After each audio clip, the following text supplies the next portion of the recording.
মোৰ ভাগত পৰা প্ৰশ্নটি হৈছে প্ৰথম প্ৰশ্নটি বৰণি মাৰি কি ক'ত ব্যৱহাৰ কৰা হয় প্ৰশ্নটি আহিছে অজিত গগৈ ছাৰৰ পৰা উত্তৰটি হৈছে বৰণি মাৰি আমি ঢেঁকীত ব্যৱহাৰ কৰোঁ আমি যেতিয়া ঢেঁকী দি থাকোঁ খুবলিলৈ সামগ্ৰীখিনি আগবঢ়াই দিবৰ কাৰণে বৰণি মাৰি ব্যৱহাৰ কৰা হয়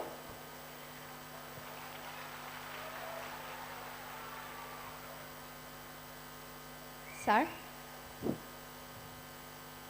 পাহাৰী বুঢ়াগোহাঁইলৈ ধন্যবাদ জনাইছোঁ তেখেতে শুদ্ধ উত্তৰটো ক'লে ধন্যবাদ ছাৰ আচলতে আমি ঢেঁকী আচলতে পাহৰি গৈছোঁ আমি চিৰা পিঠা সান্দহ আমি মেচিনত খুন্দি খালেও ঢেঁকীত খুন্দাটোৰ নিচিনা কেতিয়াও ভাল নালাগে গতিকে ঢেঁকীত যিডাল ডাং মাৰি থাকে খোলাটোলৈ আগবঢ়াই দি থাকে এখন ভৰিটোৱে দি থাকে এখনতে খোলাটোলৈ বোৱনীয়ে আগবঢ়াই থাকে আৰু বাহিৰলৈ ওলাই যোৱাবিলাক শুদ্ধ উত্তৰ দিছে তেখেতলৈ ধন্যবাদ থাকিল ধন্যবাদ ছাৰ কিন্তু ছাৰ এইখিনিতে কওঁ যে অজিত গগৈ ডাঙৰীয়া মই জনাব বিচাৰোঁ যে আজি দৰ্শকৰ মাজত কিন্তু বহুতে ঢেঁকীখন জনা বা ঢেঁকীত এতিয়াও হয়তো পিঠাগুড়ি খুন্দা মানুহ ইয়াতে আছে দৰ্শক আছে আমাৰ মাজত কিয়নো পাহাৰীয়ে প্ৰশ্নৰ উত্তৰ দিয়াৰ লগে লগে যি ধৰণেৰে হাত চাপৰি পৰিলে তাৰমানে সেই প্ৰশ্নটোৰ উত্তৰ প্ৰায়ভাগেই জানে আমাৰ দৰ্শকৰ মাজত গতিকে দৰ্শকলৈও এজাউৰি হাত চাপৰি বঢ়িয়া দ্বিতীয়টো প্ৰশ্ন দ্বিতীয়টি প্ৰশ্ন হৈছে লোকৰ নাচৰ যিকোনো দুটা বৈশিষ্ট্যৰ বিষয়ে কোৱা প্ৰশ্নটি আহিছে প্ৰবীণ কুমাৰ শইকীয়া ছাৰৰ পৰা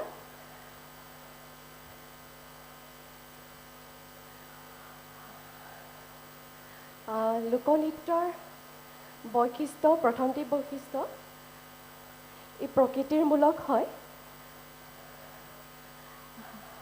আৰু দ্বিতীয়টি লোকনাচত মনৰ ভাৱ প্ৰকাশ কৰাও হয়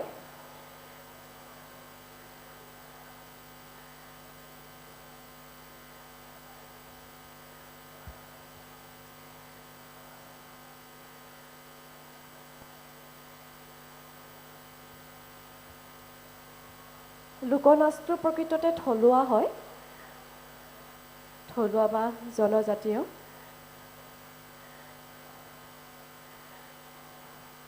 ছাৰ এতিয়া ইমানটোৱে মনত আহিছে এনেধৰণে ক'লেতো ঢেৰ কিন্তু বৈশিষ্ট্য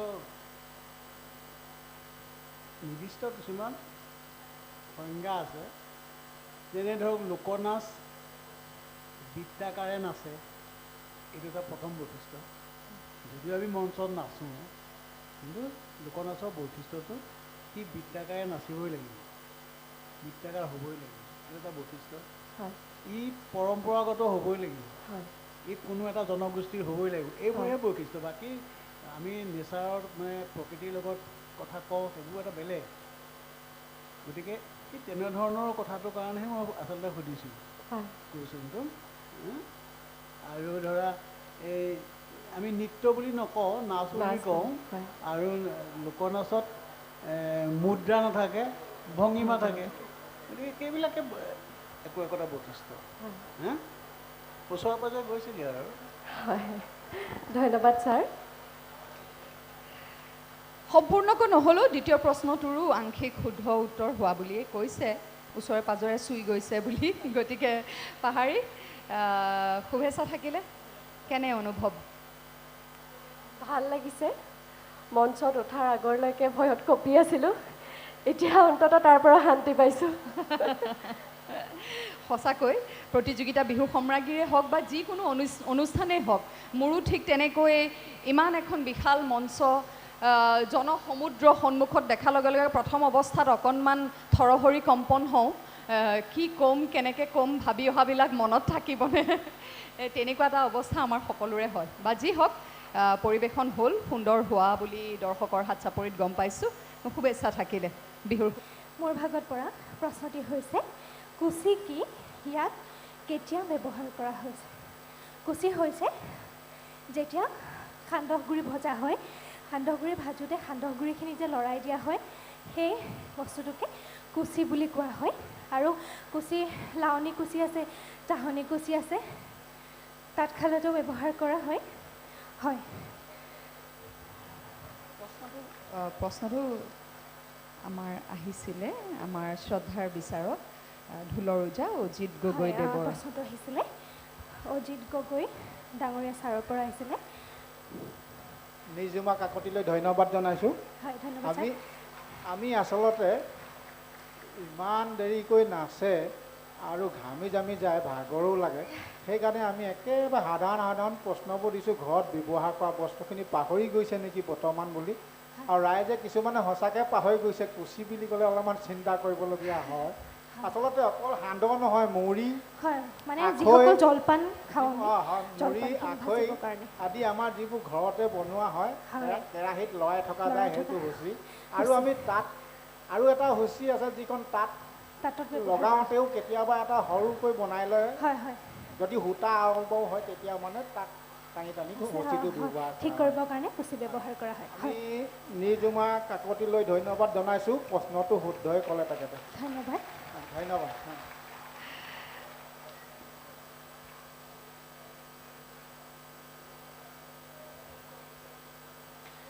এটি খৰা যোজনা গোৱা প্ৰশ্নটি আগবঢ়াইছিলে প্ৰবীণ কুমাৰ শইকীয়া ছাৰে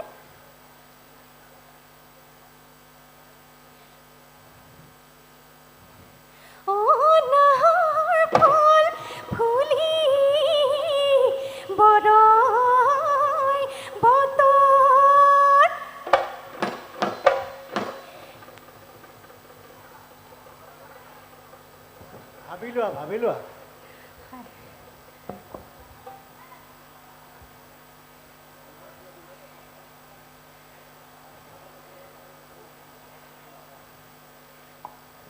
তুমি যিটো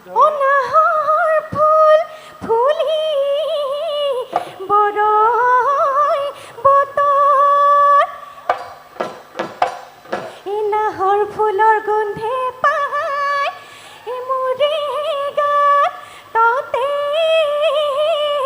নায়ন ভাঙি যাওঁ যতৰ ধন্যবাদ বিহুৱা নাম গোৱাজন আহকচোন আপুনি কওক খৰা যোজনা এটা কওকচোন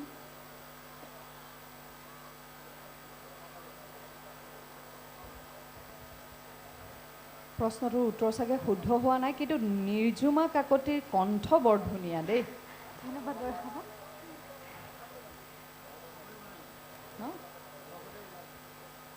বিহু সম্ৰাজ্ঞী হওক নহওক কণ্ঠশিল্পী হ'ব পাৰিব কিন্তু নামতি সম্ভাৱনা আছে প্ৰচুৰ ইমান ভাবিব নালাগিছিলে চাবলৈ গ'লে খৰা মানে কি খৰা চাপৰ মানে কি খৰা চাপৰ মানে কি খৰা চাপৰ মানে কি ঢুলীয়া এজনে কওকচোন খৰা চাপৰ হৈছে ছাৰ যিবোৰ ছাৰ আমাৰ তালি চাইডা ব্যৱহাৰ নহয় ছাৰ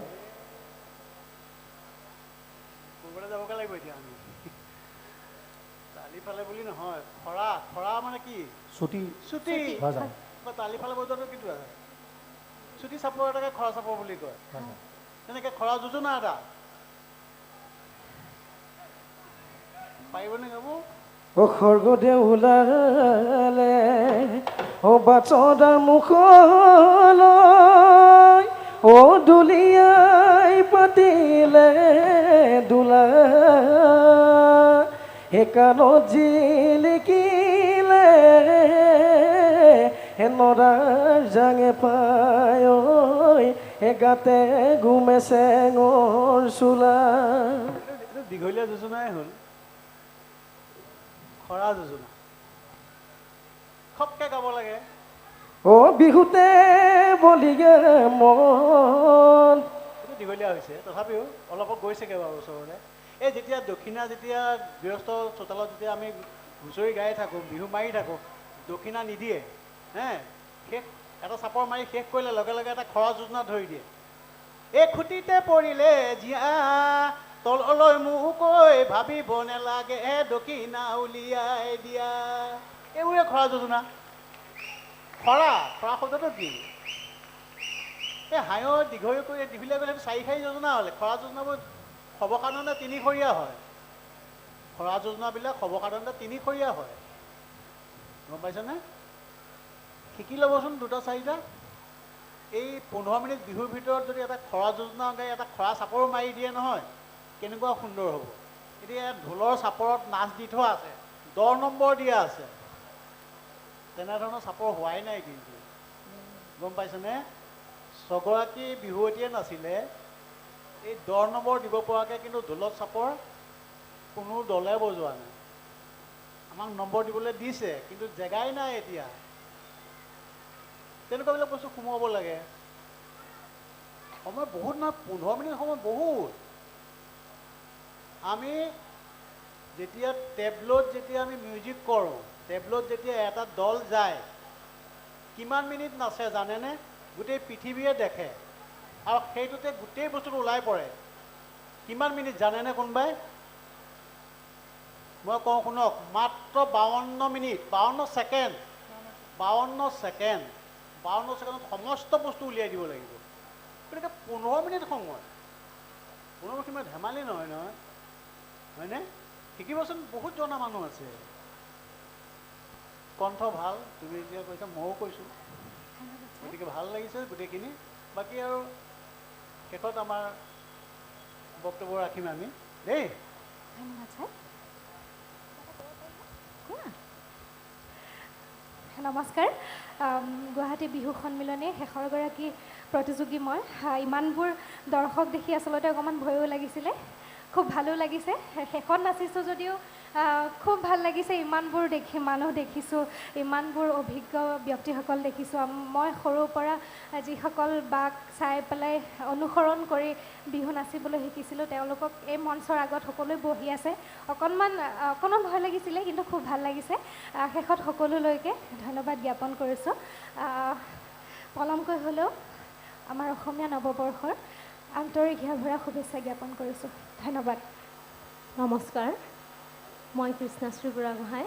সৰ্বপ্ৰথমে মই মোৰ আৰু মোৰ দলটিৰ তৰফৰ পৰা বিচাৰক আসন অলংকৃত কৰি ৰখা সন্মানীয় বিচাৰক মণ্ডলীকে প্ৰমুখ্যে কৰি উপস্থিত থকা সমূহ কলাপ্ৰেমী ৰাইজ তথা বিহু বলীয়া ৰাইজ আৰু ঐতিহাসিক লতাশিল এই খেলপথাৰৰ উদ্যোক্তা সমিতিৰ, আমাৰ বিহু উদযাপন সমিতিৰ সমূহ কৰ্মকৰ্তা তথা বিষয়ববীয়া সকলোলৈকে প্ৰথমতে অসমীয়া নৱবৰ্ষ আৰু বাপতি সাহোন ৰঙালী বিহুৰ হিয়াভৰা ওলগ জনাইছোঁ।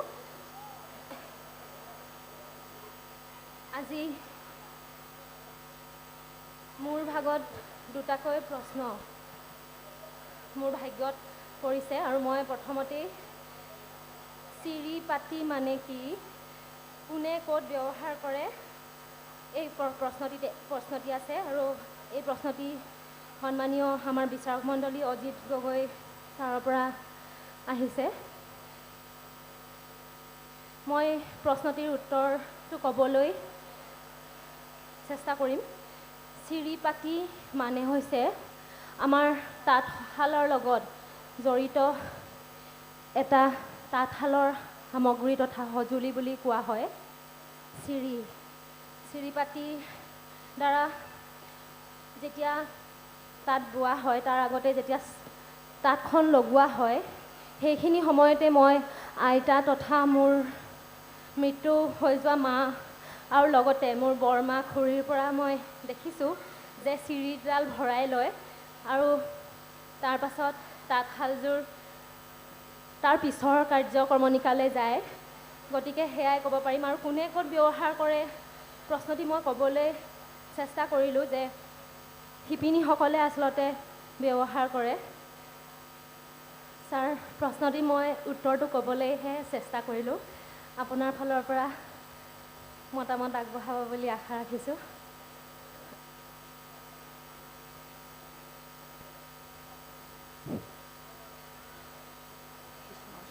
কৃষ্ণাশ্ৰী বুঢ়াগোহাঁয়ে শুদ্ধ উত্তৰে দিবলৈ কৈছে, কিন্তু মই জনাত তাই অকণমান বিশৃংখলাত পৰিছে। হয় নহয় লাগিছে, সেইকাৰণে একেবাৰে শুদ্ধকৈ কোৱা নাই।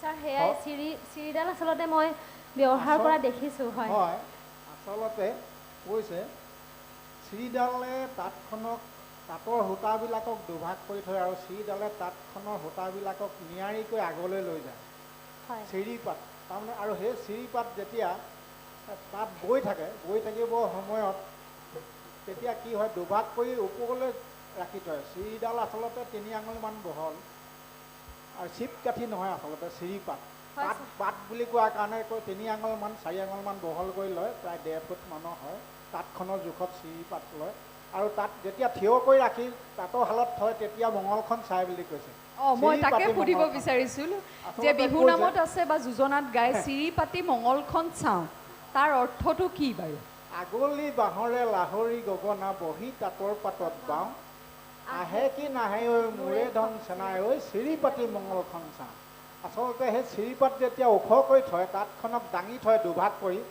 তেতিয়া যিমান দেৰিলৈকে থাকে যদি ঘপককৈ পৰি যায় তেতিয়া জানিব যে আৰু তেখেত নাহে অলপ দেৰিলৈকে যদি থাকে তেতিয়া আহিব বুলি মঙলখন চায় গতিকে সেইকাৰণে বিহু নামত গাইছে মানে চিৰিপাতি মঙলখন চাওঁ তাঁতৰ শালৰ সঁজুলি বৰ সুন্দৰকৈ আজি সকলোৱে গাই থাকে যদিও হয়তো চহৰৰ বিহুৱতীসকলে নাজানিবও পাৰে যাৰ ঘৰত তাঁতশালখন নাই যি উপলব্ধ যি ধৰণেৰে তেওঁলোকে যুগুতাব পাৰিছে অধ্যয়ন কৰিব পাৰিছে কৰিছে কিন্তু প্ৰকৃতাৰ্থত তাঁতশালখন যিয়ে দেখিছে ব্যৱহাৰ কৰা বা ঘৰত আছে তেওঁলোকেহে বুজিব ইয়াৰ অৰ্থ আজি বৰ সুন্দৰকৈ আপুনি বুজাই দিলে গতিকে আমি উপকৃত হ'লোঁ ধন্যবাদ ধন্যবাদ ছাৰ মই দ্বিতীয়টি প্ৰশ্নলৈ যাব বিচাৰিছোঁ দ্বিতীয়টি প্ৰশ্ন মোৰ ভাগত পৰিছে বৰদৈচিলাৰ সম্পূৰ্ণ অৰ্থটো কি আৰু এই প্ৰশ্নটি মোলৈ আগবঢ়াইছে জয়াশীল ঘোষ বাইদেৱে প্ৰথমেই নমস্কাৰ জনাইছোঁ বৰদৈচিলা হৈছে এজাক বতাহ বৰদৈচিলা যি জাক বতাহ সেয়া হৈছে চ'তৰ শেষত আচলতে বৰদৈচিলা মাকৰ ঘৰলৈ যায় বুলি কোৱা হয় গতিকে এজাক ধুমুহাৰ দৰে তীব্ৰ বেগত এজাক বতাহ আহে আৰু আমাৰ ঘৰ দুৱাৰ সকলো ভাঙি চুৰমাৰ কৰি থৈ যায় বুলি কোৱা হয় আৰু সেইজাক বতাহ আচলতে আমি দেখিয়ে থাকোঁ বহাগৰ আগত মানে চ'তৰ শেষলৈ আহে গতিকে সেইজাক বতাহকেই মই বৰদৈচিলা হিচাপে জানো আৰু আপোনাৰ আগত ক'বলৈ প্ৰয়াস কৰিছোঁ আৰু সৰু দৈচিলা হিচাপেও এজাক বতাহ আছে সেইজাক ফাগুন মাহত বলে আৰু বৰদৈচিলা চ'তৰ শেষত কৃষ্ণাশ্ৰী হয় বাইদেউ তুমি ধুনীয়াকৈ কৈছা কাৰণ বৰদৈচিলা আমিও যেনেকৈ বৰষাই বাৰে বাৰে কৈছে যিসকল চহৰত থাকে আমি বস্তুবোৰ বেলেগকৈ বুজিব পাৰোঁ দেখা পাওঁ আণ্ডাৰষ্টেণ্ডিং এটা বেলেগ হয় যিটো কৈছা সেইটো হয় দেটছ এটা অপিনিয়ন এটা মতামত আমি সকলোৱে জানো সৰুৰ পৰা বৰদৈচিলা আহিছে এতিয়া বৰদৈচিলা বিহু আহিব তাৰমানে ইয়াৰ লগত আমি সদায় ৰিলেট কৰোঁ কিন্তু অৰ্থ হিচাপেও আৰু এটা এংগেল আছে মই সেইটো ক'ম তোমাৰ এটা প্ৰচেছ মই মানো বৰদৈচিলা মানে হ'ল বৰ মানে হ'ল বতাহ দৈ মানে হ'ল পানী আৰু চিলা মানে হ'ল ছোৱালী বা গোসানী এইটো আমি লিখিতভাৱে এইটো কোৱা হয় কিন্তু মই তোমাক এইটোও কওঁ তুমি যিটো কৈছা সেইটো মই মানিছোঁ কাৰণ আমি সেইটো ৰিলেট কৰোঁ গতিকে মই তোমাৰ কুৱেশ্যনটো একচেপ্ট কৰিলোঁ থেংক ইউ ধন্যবাদ বাইদেউ ধন্যবাদ গতিকে কৃষ্ণাশ্ৰীৰ উত্তৰ দুয়োটা শুদ্ধ বুলিয়েই আমি হয়তো ধৰিছোঁ শুভেচ্ছা থাকিলে ভাল লাগিছে এতিয়া মনটো ৰাম ৰক্ষা নহয়নে শুভেচ্ছা থাকিলে ধন্যবাদ হয় ধন্যবাদ সকলোকে পুনৰবাৰ ধন্যবাদ জনাইছোঁ সন্মানীয় বিচাৰক মণ্ডলীসকললৈ ধন্যবাদ জনাইছোঁ আৰু লগতে বৰষা বাকো আপোনাকো ধন্যবাদ জনাইছোঁ ধন্যবাদ মোৰ ভাগ্যত পৰিছে তুমি যি সম্ৰাজ্ঞী প্ৰতিযোগিতাত আজি অংশগ্ৰহণ কৰিছা এই প্ৰতিযোগিতাৰ প্ৰথমগৰাকী সম্ৰাজ্ঞী কোন আছিল আৰু কিমান চনত এই প্ৰতিযোগিতা আৰম্ভ হৈছিল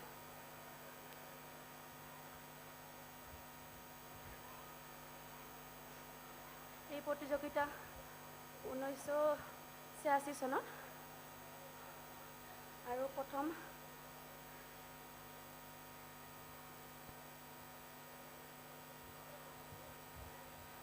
জয়া শইকীয়া দুৱৰা বাইদেউ।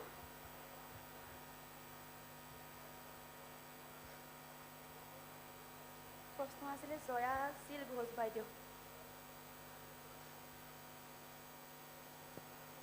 মই বিৰাট ভাবি ভাবি ইজি প্ৰশ্ন মই কিন্তু লিখিছিলোঁ। তুমি অলপ চিন্তা কৰা না, মই সময় দিছোঁ।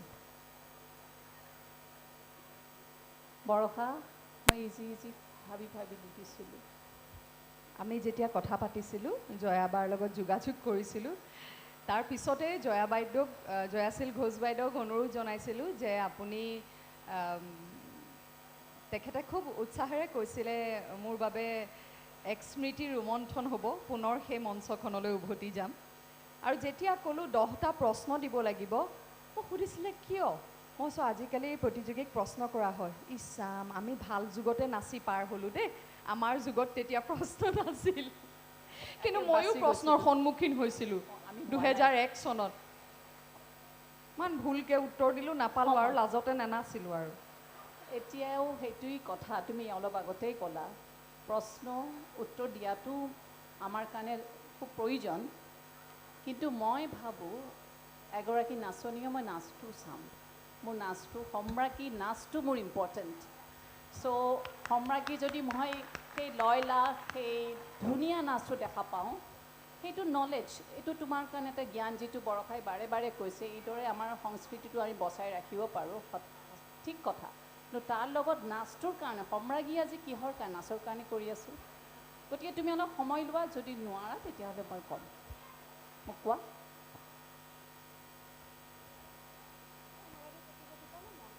ৰূপা ডেকা বাইদেউক দেখিছোঁ বহি আছে, খুব ভাল লাগিছে আমাৰ মাজত।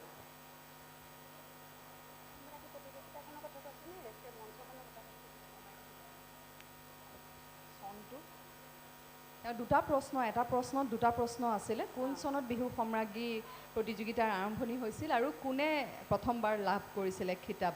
গতিকে এটি প্ৰশ্নৰ উত্তৰ, প্ৰশ্নটিৰ এটি অংশৰ উত্তৰ দিছিলে, কি বুলি কৈছিলা? সম্ৰাজ্ঞী প্ৰতিযোগিতা 1986 চনত।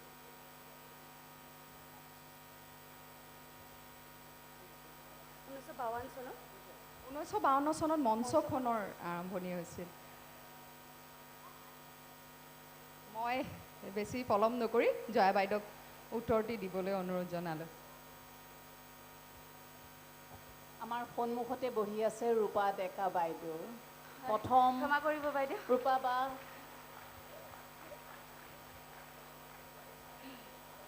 কাৰেক্ট চনটো তেখেতেই ক'ব। ৰূপা বা আপুনি ইয়ালৈ আহক।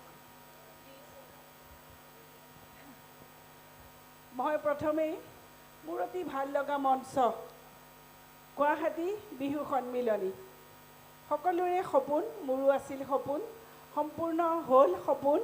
আৰু আজি একদম মনে মনে কাকো নজনাকৈ আহি পেলাই ধুনীয়াকৈ বহি চাই আছোঁ, খুব ভাল লাগিছে। মই এই সুযোগতে জ্যেষ্ঠজনলৈ সেৱা জনাইছোঁ, সতীৰ্থসকললৈ মই মৰম দিছোঁ আৰু একেবাৰে কণমানিসকলক মই মৰমৰ চুমা যাচিছোঁ। মই তেতিয়া স্কুল পঢ়ি থাকোঁ আৰু মোৰ চনটো আছিল 1985 চন। 1985 চন অসমত পোনপ্ৰথমবাৰৰ বাবে পতা গুৱাহাটী লতাশিল বিহু সন্মিলনীয়ে সম্ৰাজ্ঞী দেই, উচ্চাৰণটো সকলোৱে অকণমান ভুলকৈ কয়, কিছুমানে কয় সামগ্ৰী, কিছুমানে কয় সম্ৰাজ্ঞী, আচলতে সম্ৰাজ্ঞী, দন্তীয়া সত আকাৰডাল নালাগে। গতিকে এই সম্ৰাজ্ঞী যিটো উচ্চাৰণ, সেইটো শুদ্ধ কৰিলে খুব ভাল পাম। আৰু বৰষা, খুব ভাল লাগিছে। আপুনি কিন্তু 1985 চনতে বিহু সম্ৰাজ্ঞী পালে, কিন্তু আজিও সেই একেই ধুনীয়াজনীয়ে হৈ আছে দেই বাইদেউ। নাচিম সেইকাৰণে নাচিবই লাগিব আপুনি। এখন মঞ্চত ৰূপা বাইদেউ নেনাচিলে কেনেকৈ হ'ব? নাচিবলৈকে আহিছোঁ আৰু নাচিব। গতিকে আপোনাসবক সকলোকে ধন্যবাদ জনাইছোঁ। আৰু মোৰ মৰমৰ জয়াশীল, আমি একেলগৰ নাচনী, একেলগৰ আমি বিহুৱতী, একেলগে আমি এটা ওৱান্স আপন এ টাইম দপদপাই আছিলোঁ। আৰু জয়াশীলে কুৱেশ্যনত সম্ৰাজ্ঞী কোন চনত কৈ মোক পুনৰবাৰ আকৌ জীয়াই থাকিবলৈ সমল দিলে মোক পুনৰবাৰ জীয়াই থকাৰ প্ৰেৰণাকণ দিলে খুব ভাল পাইছোঁ মই মৰমৰ চুমা দিছোঁ জয়াশীলক আৰু লগতে মোৰ আচলতে আমি এইখিনি কথা মঞ্চত পাতিব পাৰিলে ভাল লাগিলহেঁতেন একেবাৰে পিছত পাতিম শেষত পিছত প্ৰতিযোগিতা শেষত আপুনি পিছত। আহিব আৰু ঢেৰ কথা পাতিম আমি Okay.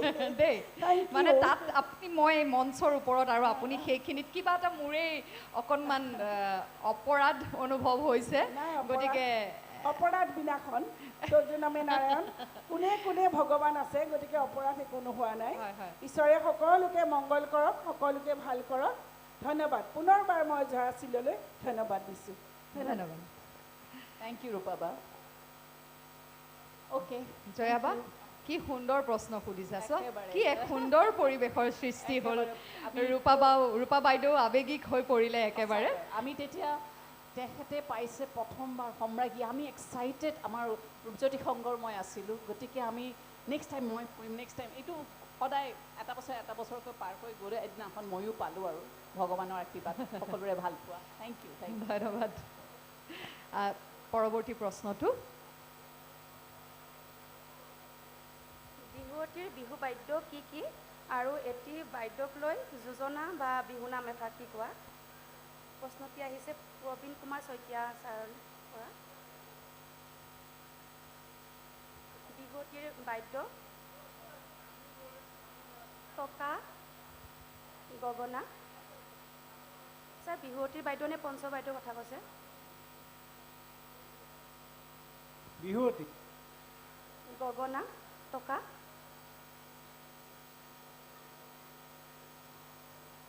এই টকাৰ সৰু সৰু মাতে সমনীয়া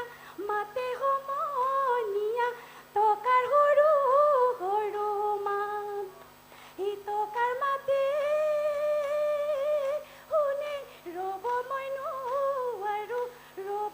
নোৱাৰো এৰি যাওঁ পেটৰে ভাত হৈছে ধন্যবাদ ছাৰ ধন্যবাদ সুন্দৰ কম্পিনাট দ্বিতীয়টো প্ৰশ্নৰ উত্তৰ সম্পূৰ্ণভাৱে শুদ্ধ হৈছে বুলি কৈছে আমাৰ বিচাৰকৰ তৰফৰ পৰা গতিকে শুভেচ্ছা থাকিলে ধন্যবাদ